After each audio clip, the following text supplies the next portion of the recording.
எதையோ மறைச்சு வச்சிருக்கான்னு தோணுது. அதனாலதான் சமைக்கிறப்ப கூட கவனம் இல்லாம இருக்கிறா. மீனா, என்ன விஷயம்? மன்னிச்சிருங்க மாமா, எப்படி இந்த மாதிரி ஆச்சுன்னு தெரியல. கன்ஃபார்மா இவங்களுக்கு ஏதோ உடம்பு சரியில்லைன்னு தான் நினைக்கிறேன். சரி போய் சொல்லுங்க, ஆனா நீங்க சொன்ன அடுத்த நிமிஷமே நான் என் கையை அறுத்துப்பேன். சும்மா இந்த மாதிரி எல்லாம் மிரட்டிட்டு இருக்காத. நான் மிரட்டல, கொடுத்தாச்சு. ஏன் அழுகுறீங்க? எத்தனையோ நாள் நான் இந்த வீட்ல அழுதுருக்கேன். நான் தப்பே பண்ணியிருந்தாலும் அதுக்கு பின்னாடி ஒரு காரணம் இருக்கும். ஆனா முதல் தடவையா நான் குற்ற உணர்ச்சியில அழுதுட்டு நிக்கிறேன்.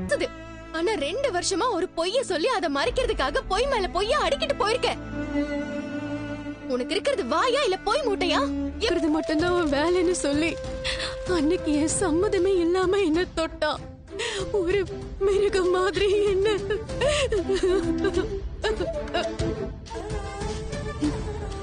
ஆனா அவன் மாறவே இல்ல. தினமும் குடிப்பான். காரணமே இல்லாம என்ன அடிச்சு கொடுமைப்படுத்துவான்.